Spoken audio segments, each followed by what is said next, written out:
walkie-talkie. 14,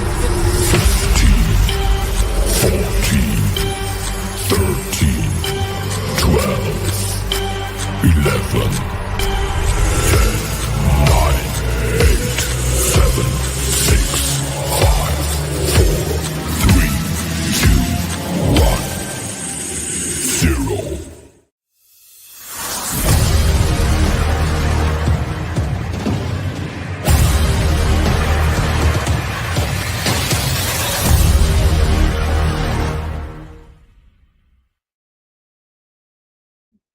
Yo. What's going on, everybody? Welcome on into the Put in the Book Show, Season 8, Episode number 20. Rodriguez. It's Rodriguez's episode number 25. This is the episode. You see. Look at that. I know. Cheers. Cheers I know. to episode 25. Salud to episode number 25. And another salute to that it's just the two of us this week, and there's no Salute. There's no squirrels in the walls. Yeah, nothing going on back there. So we'll have a nice tidy show. We'll stay on the rails. Not if I can help it. We'll see. It could be a solo show and we'll go off the rails. Doesn't matter. But I am Steve. I got Rodriguez right on over here. What's going on, sir? How's everything going with you? Everything is going. Everything's good. You know, Mets are ready to start the season. We're ready to start this show. It's about that time, dude. Let's get this started, man. Let's do this. We are getting ready to start the season. So this will be a quicker little opening because we don't have anybody else to talk to. So unapproved time off, by the way. We need to have that firm discussion. Set the expectations, level set and all that good stuff with producer Joe when we see him again. I don't know why he doesn't understand that this is not a job and he needs to ask us if he can have time off. It's ridiculous. You know. It shouldn't take him an hour. It really should not take him an hour to enjoy himself. You know what I mean? Never. No, certainly not. Certainly not at his dude. Dude, the guy's got a good 3 minutes in him. Cornet, did I spot Rodriguez the other day? Yes, we have a celeb in the house. Where's it's Cornet? Been a while, Cornet. Now, if we could just find Terzio, we'll find our two biggest fans. the oldies but goodies. Actually, Cornet's the best stat guy we've ever had. Yes. Anything we say, Cornet has the stats to back it up. So. Exactly. He's better. He's I don't want to say better, but careful. That's what I'm trying to do. All right. So plenty to talk about. Spring training is kind of winding down. We have some World Baseball Classic stuff to talk about. We got a big old jerk on our USA squad. But we'll get to that. We got it's a final stretch run. We get news on Lindor. Senga has made his debut since the last time we spoke. We'll tease that for just a moment.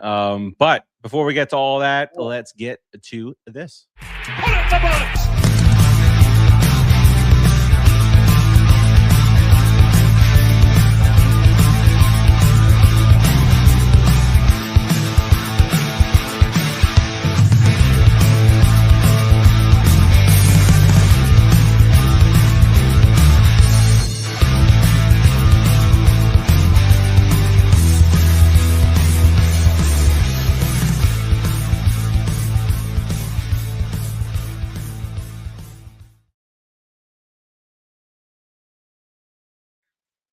All right, welcome back in. Before we get into deep dive into the Mets, let's talk about the World Baseball Classic. Get that kind of out of the way. I know it's your favorite thing to talk about, Rodriguez. But before we get to last night, I want to go to a couple of nights ago when Mr. Cal Raleigh, what's his he's got a weird nickname. Yeah. Dipshit? Something about it, maybe that's what it is now, but I can't think of it right now. It's something to do with the Netherlands back there. But anyway, Randy Rosarina, who is on the same Seattle Mariners team that Raleigh's on, went to dap him up at the plate. He's catching, he's hitting. Raleigh was like, no, what are you doing? So Rodriguez, I ask you, Is that you know, to plug another show on this network, is that unsportsmanlike of Mr. Raleigh? Listen, There, it's 1,000% unsportsmanlike. Come on, dude. You really taking this rivalry thing about countries into your teammate? You're gonna do that to your teammate? I mean, you could have said, "Hey, what's up, bro?" And that was it. That doesn't turn you into a traitor. It doesn't make you any at less all. American. Okay, so let's check that real quick, because at the end of the day, you lost to Italy. So let's not get stupid. So why did you do that? And Randy, and I saw the interviews that Randy did, in multiple languages, and I understood all the languages, by the way. So you know what? He's not happy, and whatever nonsense that he's spouting now about, oh, I talked to Randy, we're brothers, we're good, this and that. Randy basically said, dude, you're lucky that I like your parents. Otherwise, I would jack you up. I didn't know where he was going with that, because he started with that. He started with, you know, I met the family, they gave me hugs, and then, you know, you're lucky that you have good parents. It's basically that. Like, I won't do anything to you or at all because of your parents. Hey, Dominique, welcome to the show. Well, Dominic. That's an eek. That's an eek, right? Yeah. Welcome to the show regardless. Whoever you are, come on, enjoy the show. So what I'm saying is, I think if I'm Randy, we're done. We're done, because, you know, you carry that stuff too far. And I'm gonna throw a little bit of racism in there. Okay? Because I find it hard to believe that he would have done that to, I don't know, David Wright. I don't know, Whitey McWhitey coming to the plate, whoever that was. I don't think he would have done that. You know, I think he felt he had the opportunity to do whatever he wanted because of whatever, and he did it. I don't appreciate it. I can't say it. That's what it was, regardless of why he did it. The fact that he did it was a douche move. Yeah, for sure.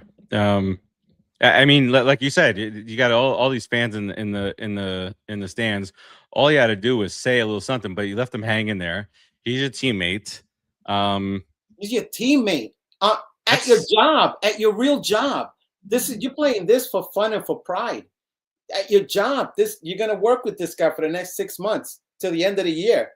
You know, so why would you? You know, it's like, hey, what's up? Or tell him before the game, hey, we ain't friends. That's that is where it's at, Rodriguez. You know, that is exactly what should have happened. Before the game, because at that point it's too late, because he's already got the fist out, and you're already and to your point, and then tracking about a little bit what I said is, you know, it doesn't matter how many fans are in the stadium at that point. He reaches out to you and you don't reach back. That's it. You could say, hey man, not right now, but you got the catcher's mask on. Nobody knows what you're saying.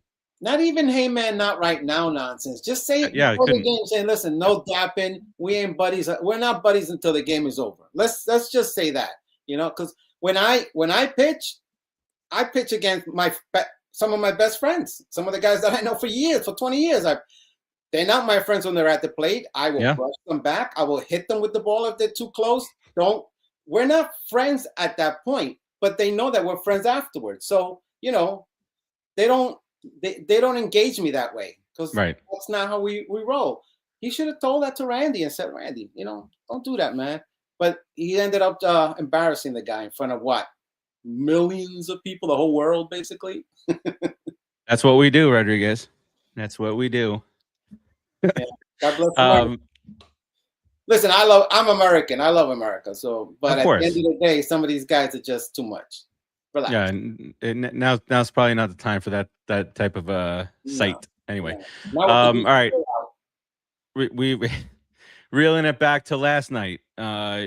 First off, our Team USA manager, clueless.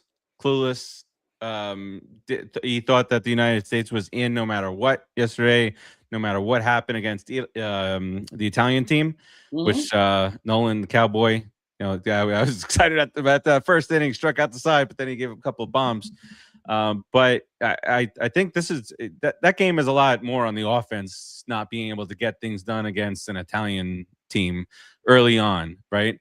And having a battle back. Yeah, the relievers they gave up guys, but the talent on the United States side is a billion times that of the Italian team. I'm watching the Italian pitcher throw to Lorenzen. He's the guy from the Reds back in the day. Well, not even. I'm talking about the later on. guy who struck out. Jeez, what's his name? The guy that struck out Otani. He's on the. Wasn't he? Oh, no, that's a Czech guy. I'm sorry, but they weren't throwing anything. I wanted to talk about the Otani strikeout. That's stuck in my mind. I want to talk about that. That was enjoyable. But, always enjoyable. Very, very enjoyable. But these guys are not even basically minor leaguers, really. I mean, and you got that all-star squad. You think the Dominican Republic would go down like that to these guys in any game? They don't believe in just saying, hey, whatever. Let's just play this game just for fun. They believe in beating the crap out of you every single game. Well, look at what DR did the other day. They were going to take Soto out. They were up 9-1. He said, "Let me just get up there and end it with the mercy rule." And it's a two-run walk-off bomb, and the game's over. How scary is that the guy can actually say that at one of the highest levels? Because it's not like you're playing in Little League either. These guys are pretty good. Yeah. I said, I'm just going to end it. Be done with it. Let's go. Done. And he did it. And I love that foot on the gas pedal. You just keep going and driving, and they will not come back and play you the same way if you run rule them. There's no team that gets run ruled that the next time they play the same people, it's not in their head thinking, we better not get run ruled. We better not get run ruled. Disrespectful. Better. They either get better or they make mistakes. They get tight and they make mistakes. And that's what you want. All right. So they lose last night, and they could be out today. That would suck. Depending on the amount of runs. Mexico has to win. But they cannot score more than 5 runs. So yeah, but what if they hold on. I have a little thing going, and it's not a good thing. So if Mexico knocks them out, oh man, that would be sad. All right. The ways for the United States to advance: Italy beats Mexico. That's it. Done. So, Viva Italia. Mexico beats Italy. If Mexico wins and scores at least 5 runs, the U.S. can then advance based on tiebreakers. So I don't know all these rules of the World Baseball Classic. Wait. That's what it is. If Mexico wins and scores at least 5 runs, the USA advances? Advances. If Mexico wins and scores 4 runs or less, the United States is eliminated. Thus, quite embarrassing. Quite embarrassing. Well, and it was a New York connection yesterday. McLean started it, gave up the 3 runs, and then Aaron Judge strikes out. I guess he doesn't quite have that clutch gene over there. The other guy, Juan Soto, he hit a walk-off, and then Aaron Judge strikes out on 3 pitches. Maybe it might have been 4 pitch. That was wonderful. That was wonderful to see. 2 nights in a row, Rodriguez. 2 nights in a row, I stay up late to watch my team, and both they lose. The Knicks got whooped the other night, and then Team USA loses it yesterday too. What does that mean? It means that it means don't watch any Knicks games this year. That's what that means. Yeah, right. Yeah, right. It's telling me. I don't want you. It means that for 40 some odd years, I let these teams just dictate my life. Staying up late, upset, angry. Yeah, almost happy sometimes, and they can play less. Yeah, and they they're sleeping fine. There's Steve and Rodriguez down there can't sleep, but we're just sleeping just fine on our pile of money. It's okay. All right. We're millionaires, and we get a good night's sleep. Exactly. All right, let's bring it back to the Mets here. Lindor started playing in some minor league rehab games. Looks like he is going to prove us wrong here, Rodriguez. Got a little bit over 2 weeks ago for opening day. Rodriguez not sold. I'm not. You can't convince me yet. He's not there yet. No. No. Saying that he feels good and all that stuff, but again, that's the player. Players will tell you all that and then be out till the All-Star break. Especially him. The guy almost breaks a finger and he still wants to play shortstop. He hurts himself. Well, he did. Yeah, he broke. Remember, he slammed. Yeah, slammed his hand in the hotel door. So think about it. That dude's gonna say he wants to play no matter what. Yeah, I think he's gonna play. I think he's gonna do it. He'll be there opening day. I already told you. Paul Skeens, Gapper, right center field. That's Lindor. That's how Lindor gets the season started. I'm okay with that. From your mouth to God's ears. I know you don't believe in God, but from your mouth to God's ears. Whoever you don't believe in, let him hear it. I just got whiskey all in my left ear. My nostrils are burning. A degenerate drunk. My whole left side is burning down. Really? Did you snort it up your nose? Yep. Yes. I've been trying to do that for years. Clip that. Clip this. Finally. Yeah, I feel like the whiskey's in my eye. Hope all right. Farace doesn't get mad. All right. So, Lindor back, saying all the right things. Hopefully, the bone is getting all good. He played the field. Obviously, he's got to get through the batting stuff, and then get ready for that gapper. Might be a 2-1 count. It's Skeens. It's Skeens. 1-1. Yes, 1-1. Yes, 2 weeks. 1-1 to the gap, right center field. 1-1 to the gap. Got 2 weeks. Yeah, I think I'm recovered now. You better? You feel better now? A little bit better. All right. You don't look better. You were. It is what it is, Rodriguez.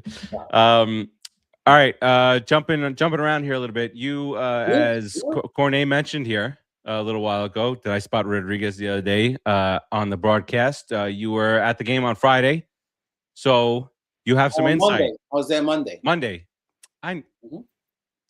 No concept of time right now. Thought it was Friday. Monday.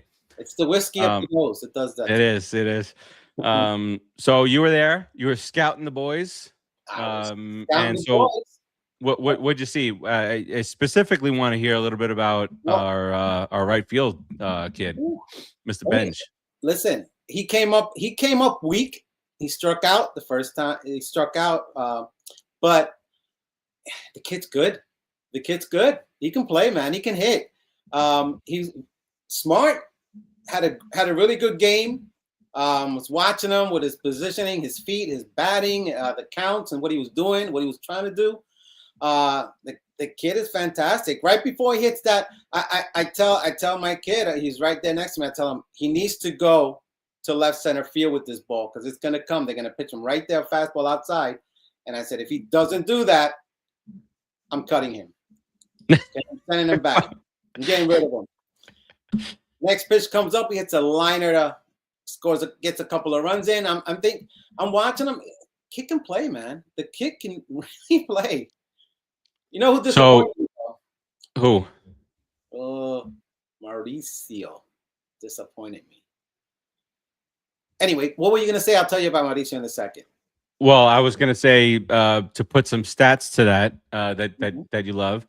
Benj, he's leading the team in at bats. You can tell that they want to get him out there. Get him exposed to these games. 391 average so far. Again, these stats don't matter, but it does matter more for him. They do, yeah. 391 on base percentage 440, slugging at 478, and an OPS 918. That's elite. So that's early on, obviously. That's really good. Yeah. Listen, at the end of the day, you got to think about it. Even if he plays and he does well for a while, then of course he'll go into a slump. He'll have problems hitting and stuff like that. And if he gets and the Mets fans will hate him. They'll boo him. He stinks. Yeah. We knew it. Too good to be true. We should have never taken him up from whatever. Look at it this way. The way I look at it is we have Beatty, we have Taubman, we have Melendez, we have all these guys that can come in and fill in. At least until the kid gets back on track. But also you have to let him play through these type of things, though. You can't let him get like 5 or 10 at bats and then take him out because he's doing bad. He's got to exactly right. a chance to get out of this and learn how to get out of it. Because once major leaguers know what you can't hit, guess what? They're gonna throw you what you can't hit. So you have to do that. Now, speaking of can't hit, let's talk about a little bit about Mauricio. Now, the problem that I'm seeing, he's a switch hitter, obviously. Mm-hmm. As a righty, he's fine. He doesn't dip. He stands up strong. He stands up tall. He uses his frame as big as he is to be a power hitter. When he goes lefty, he has the tendency to drop his knees and try to golf everything, go down to get the ball. And when he drops, he's like this. When he drops his knees, you see the movement in my arms. That's what's going to happen. My bat's not going to come as straight as I think. Yep. If I'm dropping my knees, then my bat moves. Okay, it either goes up or down. So more of a hitch. Yeah, it's more of a hitch. So he drops it. He drops all the time lefty, and that's going to strike him out of line and negate a lot of his power. If he's not a natural lefty, he should try to be more of a singles to doubles hitter as a lefty and use his power as a righty. If he can't get that yet, because apparently that's the thing that's holding him back, because he has all the skills for everything else. Oh, yeah. He's big and lumbering to be a shortstop, but he can handle it. The thing is the hitting, man. He can't bat 220 and stay in the major leagues unless he hits 40 home runs. It's just not going to happen. So Mauricio has me a little worried. So I'm kind of hoping Lindor really does come back. So Mauricio doesn't come and play shortstop for him. He'll be back. We'll be all good. He'll be back. So we'll see. Are you worried? Because I just got done saying these stats don't really matter unless you've been in the league a few. Yeah, that 3 to 4 year major leaguer and you struggle, in spring training. And I'm looking directly at Mark Vientos right now. Why are you looking at him? Because I'm looking at him because he's batting .077. He's 1 for early again. But in this scenario where you have so many guys, this is not the time to get off to this kind of a start in spring. Beatty's hitting around 300. Nicaragua, though. Yes. It's a different animal. Honestly, if he's batting .078 and he's gotten most of his bats for Nicaragua, then you're talking about looking at pitchers he's never met before. Everything is different. You can't equate it 100%. Although, if he were a real major leaguer, he'd be crushing these other brothers. I think the 077 is just at with the is it? Is World Baseball Classic numbers in here? I don't have an answer to that. Right? If it's 077, how many at bats? Only 13. So those are spring training at bats then. Right. So now I'm looking to see what he's done. Because I know he hit a home run. He hit a home run in the WBC. I thought, didn't he? Or double or something. I have no idea. But Vientos should really be hitting about 350, 370 to keep a job, because Swaggy V is going to be with the little pink slip V. That's what they're going to call him. He's going to be somewhere else. He's going to be with Jonathan playing first base. Jonathan. And Jonathan is bumped down. All right, so I see Mark Vientos. No, he batted .077 for the Mets in spring training, and he is batting .133 for the Nicaraguan team. Hey, he's batting .200. You add it up. That's producer Joe math there. Look for the Cornet. Who is this? Who's this? LH stats. Left-hand stats. Is that he's probably talking about Mauricio? Yeah. Corny loves to go against everything I say, because Corny, you know what it is? Corny's like the stat guy, and he's just like you. Go, Steve. You playing for 50 years means nothing. Look at me. 778 PPS. Wait a second. It's amazing. I feel like that comparison should be you and producer Joe, not me and you. Producer Joe doesn't care about it. That's producer Joe's not smart enough for the stats anyway either. I remember those episodes when I missed those episodes and what transpired here. I know. I remember. All right. So I can only go by what I see. So if Ronnie, see, if I'm at the game and I see a guy doing something, I'm gonna call it out. Even if he goes and he plays another 5 games and he goes berserk and hits 1,000, I'm telling you what I see right in front of me, and I've seen it a couple of at bats, and I've seen him do it all the time. He didn't do it righty; he did it lefty. When he did it lefty, he had problems. He didn't drive the ball like he's supposed to. The dude's 6'4". He's a beast. I mean, if he makes contact, it's a line drive to the outfield. Just basic contact. So, you can stat him all you want, but those stats, they don't have him in the majors yet, right? So not consistently. Not consistently. So they may be seeing the same thing I'm seeing. God forbid. Well, it's a little injury there too, but regardless of that kind of stuff will catch up. Obviously there's been players out there with hitches and whatnot, and weird batting stances that you have no idea how they're even squaring up on the ball. But that dude's Andres Galarraga. I could never hit that way, that far open a stance. But isn't he almost Hall of Fame, or is he a Hall of Famer? Well, that's what I'm saying. That's what I'm saying. Like you have guys like that. The guys the other way with the hitches that don't do well are far more plentiful than Hall of Famers. I guess you could say that about anything. To me, it's just the dip that he takes. I don't think his swing follows through properly, and that's what I saw. That's my only thing with him.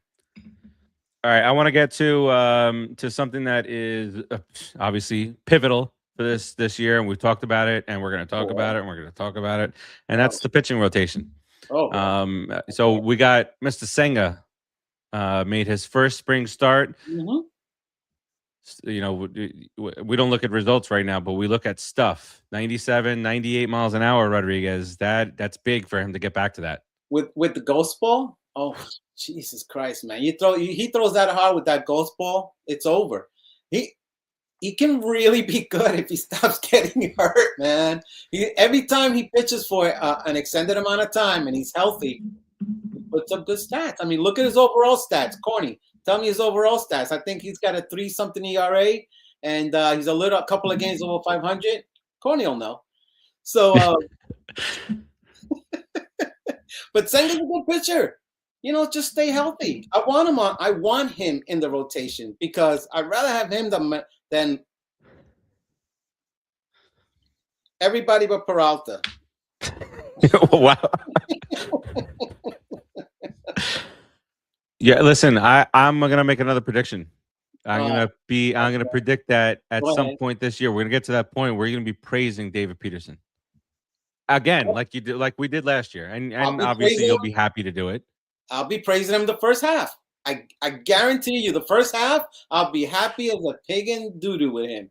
And then as soon as the second half starts, back to Peterson again. Come on, dude. Maybe this is the year that he breaks through.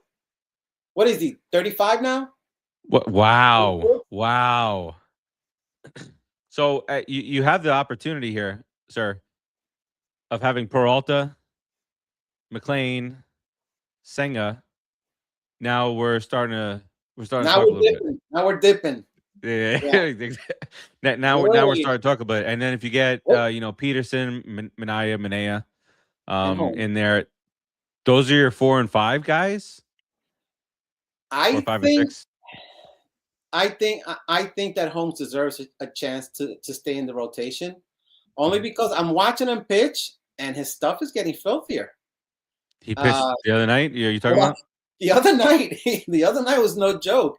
And if he gets that change up and that downward action on that, I mean, if he gets that going it's got a decent fastball. He doesn't have anything that blows people out the water. But the the difference in mileage and location is fantastic. There you go. There you go. Senga, 20 and 13 that rookie season. 3 ERA. He had an ERA of what, 2.7? That rookie year, 285 innings, 320 strikeouts. You can't really ask for a better start, except for we want more of it. So please stay on the field, stay healthy. That's it. Because I think if he was healthy last year, you wouldn't have seen what you saw. If you're looking at those stats and you really want to be real, that's one season. Those are his lifetime stats. Hey, 285 innings, Rodriguez. That's question that you want to kill the 20 guy. And 13, 20 and 13, I'm talking about. 20 and 13. So if you win 20 games, you lose 13. I mean, that's one season. Nobody's getting 33 decisions anymore, though. But that's for another day, another discussion don't start that. About where we are in baseball. Okay. All right. Another big thing that happened just a couple days ago. The captain, David Wright. There you were. Captain. He got in. Obviously, he loves going to Mets spring training, Mets camp, and had nothing. But he's not going to come out and say that a conversation didn't go well. But he didn't have to come out and say anything. Bo Bichette reached out. They had a great conversation. I love that. The fact that Bo Bichette reached out, asking him questions about the city, asking him questions about third base. My God, because he's going to be a horrible defensive third baseman because that first play in spring training where he threw the ball 6 inches left of first base. God. Jeez. Oh gosh. So I mean, you were there, but I'm not worried about Bo Bichette at third base at all. It takes a little getting used to. We talked about this last week, the different angles, a little bit coming down, a little bit more of a hot shot down there at third base. But outside of that, he's a solid defensive guy, and he's going to move to third base.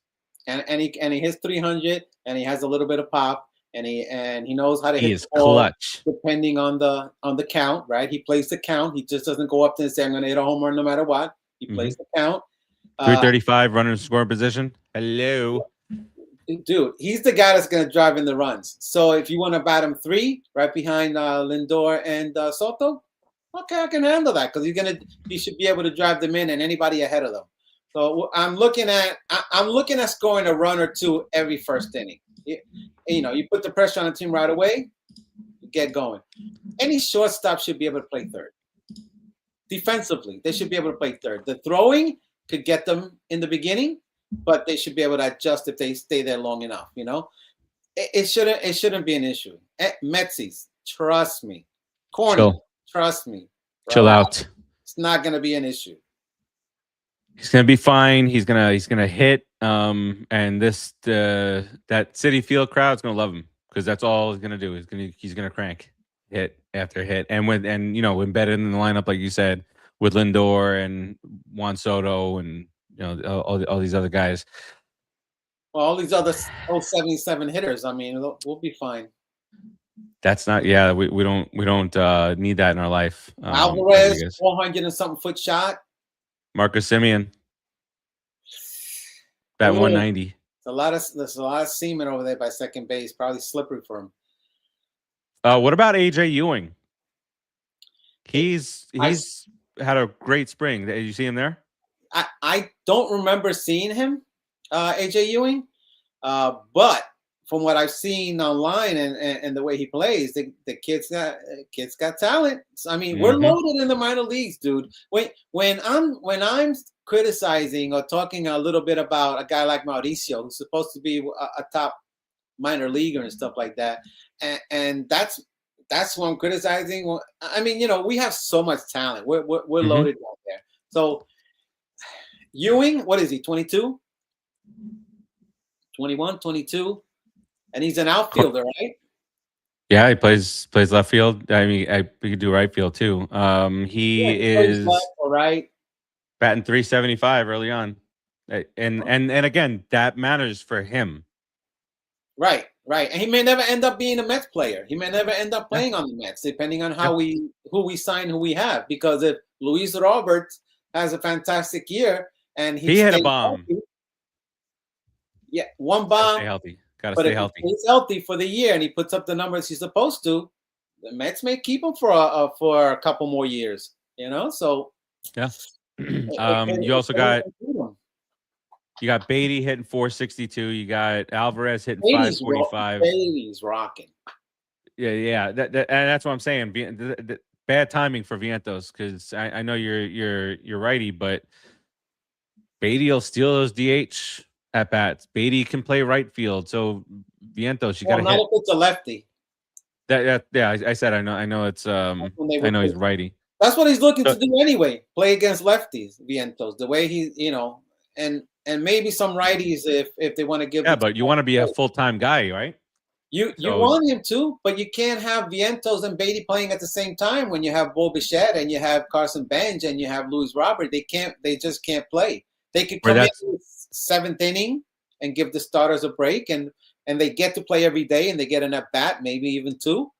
That's the way I would coach them. Just try to keep everybody as fresh as possible. Make Lindor sit down, man. Take him out. Good luck.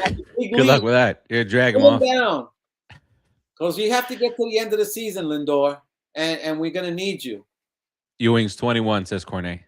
And that's the thing with Vientos' path to at bats is DH and first base. But Beatty has third to spell third baseman last year. Mm-hmm. Anyway, but Beatty's got third base, second base, first base, right field, DH. And if Beatty's going to hit like that, you're finding a spot for him. He's going to be in the lineup. That's it.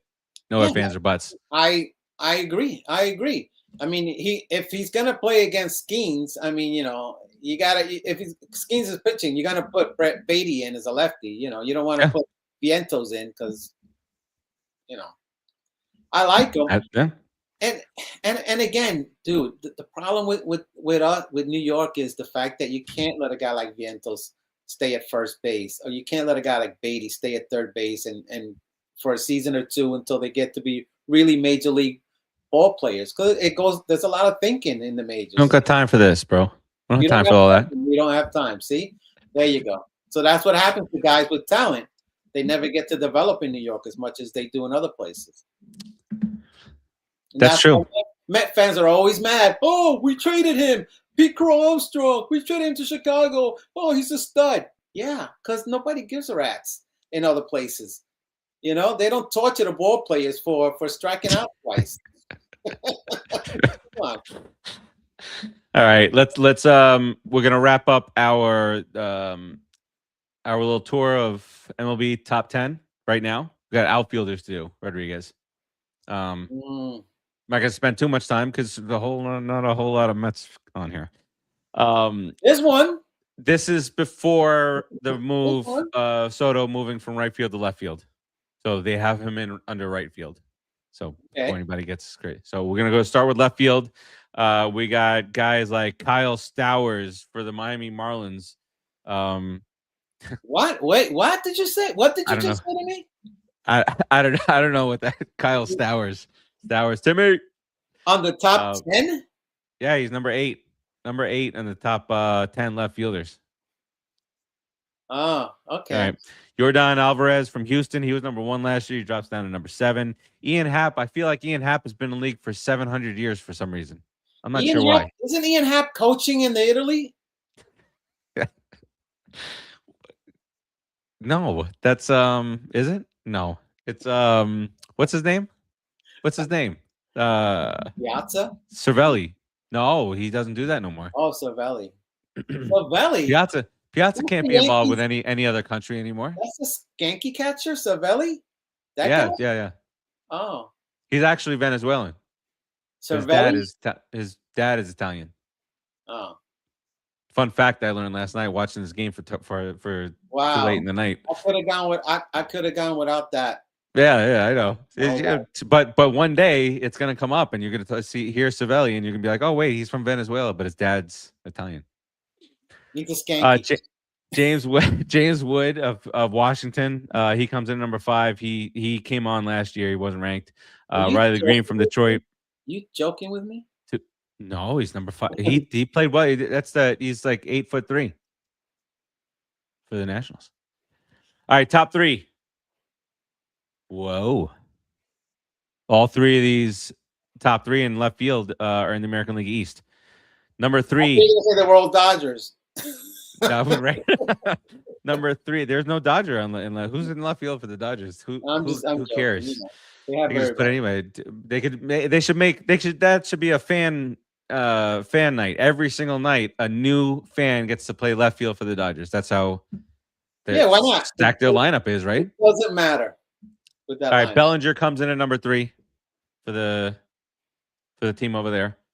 And then the number 2 and number 1, both Red Sox. Roman Anthony, who's on Team USA, and Jarren Duran. He's number 1 left fielder. So the Red Sox have 2 left fielders in the top 10. Mm-hmm. That's right. Not only in the top 10, number 1 and number 2. Okay. All right. Let's hit center field, sir. Where are we at here? They have no. This is not in any order. MLB, I need to do better. Can't find center field. We don't have anybody in first base, third base. We need. We're aspiring there, Rodriguez. So we need to call out our people. All right, center field. O'Neal Cruz from Pittsburgh. I don't know who this is. TJ Friedel for the Reds. He's number 9. You got Varsho. You got Trent Grisham, another Yankee, for center field. Andy Pages, Dodger. Bum. Yeah. Cover your ears, Metsies. Cover your ears. And at number 5 is Pete Crow Armstrong. Jackson Merrill comes in at number. Jackson Merrill's a second-year guy. He comes in at number 4 for the Padres. Byron Buxton, Minnesota, number 3. He's been, he's still playing. He's still playing, and he's actually been healthy lately. Wyatt Langford, another second-year guy, Texas. He was not ranked last year. Number one again is Julio Rodriguez for Seattle. Okay. Seems to be a transition thing going on in the outfield, huh? All these new guys are up there. A lot of unranked guys from that's good. Last year. That's good. New talent. No, not us though. We're not there yet. But next year, not till the end of the year. Yeah. Benj will be in right field. All right, right field. This is it. This is our grand finale here. Number 9, Michael Trout moves to right field. It's that time. Not a center field anymore. Dude, he should be at first base. He should be DH. Leave the poor guy alone. Play a full season if he DHs. Poor guy. Suzuki for the Cubs. That bum George Springer. Thanks for signing elsewhere. Won't need you. I'm glad he signed somewhere else. Fernando Tatis Jr. Number 6. Who? Number 6, Tatis Jr. That's the dude I wanted on this team. That's the number 5 is Ronald Acuna. Bum. We have no ties to him anymore. I don't need to be nice to. I don't even need to be subtly nice to him. You never had. Not that I ever was. Never had. We don't even have family on the team no more. Out of here, bum. Top level talent, though. I don't know why he's 5. Maybe the injuries. I don't know. Well, in number 4 is Corbin Carroll, Arizona. No way he's better than no way. Right there. Look. Yeah, Corbin Carroll's pretty good. He's not better. He's not better than Acuna. But he also got hurt last year, I think. Corbin Carroll. In 2020, like a meth head. You ever seen him? Yeah, he does. Yeah, that might be some truth to that. 2025, he hit 259, 31 home runs, 84 RBI, 17 triples. That's pretty good, Rodriguez. 17 triples. I like that. 32 doubles. A lot of extra base hits. 32 doubles, 17 triples, 31 home runs. Very good OPS. MVP voting. He was rookie of the year a couple years ago. He was top 6 MVP voting from last year. So, are you defending a Brave? I'm not defending a Brave. I'm defending reality. I'm just protecting you from the Metsies out there. Oh, might say such things. It's reality. Acuna's better than Corbin Carroll. How's that? Number 3, Kyle Tucker for the Dodgers. You're gonna use the T word? Should have used the F word. Let him be the best right fielder in the league. Who cares? We didn't overpay for you. We didn't overpay for Kevin McReynolds 40 years later. I mean, you look at his. All right, whatever. Number 2 is Juan Soto.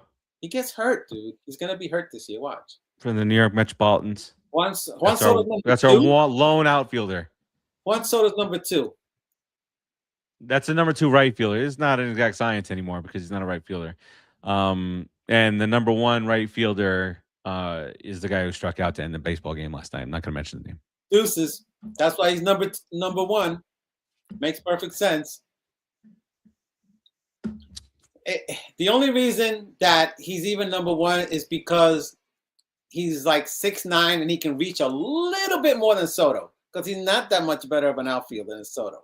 So there's not. Well, we saw what happened in center field in the World Series a few years ago. I never saw anything. No, he's the greatest. Oh, he's the best. Here comes all right. It's with the All Rise stuff. It's enough already. It's enough already with the All Rise stuff. It's enough. But the most important thing today, Rodriguez, did you miss or did you even feel the absence of producer Joe? I didn't get sleepy one time. Not once. I didn't notice your eyes. I was wide awake this whole show. You know. There's something to be said about that. Something to be said about that. We lucked out. We did. All right. On that note, what do you got here on the way out, sir? We got 2 weeks left. 2 weeks for us to start the season and start rocking it. Keep the 6-man rotation. Get everybody in. Don't cut Viento. Let him play. He's going to hit 20 home runs this year if you let him play. Beatty's going to be a monster. Let's hope so. And let's go Mets. 2 more weeks, man. We start early, too. 2 more weeks. Two weeks. Wait. I can't wait for the season to start. Oh, and I'm not paying for minor league games, okay, Metsies? Don't MLB. You turn the app on now? Really, for minor league games? I have to pay for minor league games? What's wrong with you? Yeah. Yeah. Exactly. That's how I feel. That was for Mama Farage. She said she did not miss the sound effects, so I had to give her one there. Being a naughty boy. Yo, so Rashi doesn't like the sound effects. Well, I think it stemmed from the one a few weeks ago where producer Joe had it turned up to like 1 billion because he thought that you were going to be able to hear it at that point if he turned it up, and it was very loud. That's the type of producing that we get around here. It's top notch. You know, if Rodriguez can't hear any of the sounds, let's crank it up. Let's crank it up. Even though we've been through it for the last 20 weeks, that it's because I'm using the phone all the time. He still thought he could get through it. You know. All right. It's all right. All right. Well, anyway, but get back here so I don't have to do all this mess. But also keep Rodriguez awake. You know, it's twofold. Immature. I agree. Producer Joe is super immature. Super immature. Constantly. I gotta grow up that guy. All right. Thanks, Corne. Nice seeing you again. Thanks for trying to correct me. Even Don't though be a stranger. I miss you correcting Rodriguez. I miss that a lot. I don't pay no mind. Where does he live? In London? He plays in London. He's from London. He's from London. No, he's not. You sound like you're from London. He's from Netherlands. Not from London. Yeah. Did they win a game in the WBC Netherlands? Are they playing? They're playing. I don't know. Do they have a team? There's a team. I don't know who's on it. Did they borrow Corne's uniforms that he has at his house? Did they borrow and spray painted a different color because they couldn't afford real uniforms? Corne's doing a rental. He's renting it out to the entire team. He's making a shit ton of money over there. Airbnb those unis. Nice job, Corne. They do that Airbnb the experiences now. So that's the experience. You go to Corne's, you get baseball stuff, you go play your country. Hey, the guy from where? That was an electrician? Oh, from Czechoslovakia or something like that? Yeah. Republic or something? I don't know. Yeah, it shut down Japan 4 2/3 innings. He's throwing 71. Well, that's what I'm telling you. He was throwing 71 miles an hour. They're like, what is this? I said, damn, I could start. He's like Ephus. Call the Ephus. I could play 4 innings. I was gonna say maybe that gives producer Joe some hope. No, that's too far. All right. Dude. You can't roll the ball. It would be bowling. The Flintstones. That's all I see now. I just see producer Joe in a Fred Flintstone outfit doing the twinkle toes with the bowling, so he can get it up there. So, I would pay money for that. No, I don't know. He'll come back so angry next week, you know. Thank God he doesn't watch the what show. are we gonna notice the difference if he comes back so angry next week? You know, thank you. You got me on that. Same old Joe. I'm not gonna notice. I'm not gonna notice. All right. That does it for us this week. Got 2 more episodes. Next week will probably be our last episode of this season, and then we got the week of opening day will be our season premiere. Season number 9 begins in a couple of weeks. Rodriguez. Wow. They ain't ready for it. They better get ready for it. All right. That does it for us. We'll keep you updated on everything that's going on with the New York Metropolitans this week into the weekend. Injury news, who's up, who's down, who's getting sent to the minors, and who is going to be hitting a gapper to right center field against Paul Skeens on opening day. His name is Francisco Lindor. Peace out, everybody. I hope for your sake it works. He better. It's can I put money on it? Let's go Cubs, says Barbara. Of course you can. Let's go Cubs. That's my son is on the Cubs this season, so he's got the Cubs jersey. So it's a Cubs thing. Mama Farace, you can't say that on this podcast. It's the league, the juniors league. I'm glad you explained it because people are not going to be happy. I had to see. I am always defending everybody because I know how Met fans can be. All right. On that note, huh? That's on that note. On that note, I can't. That's it. See you later. Put it in the box.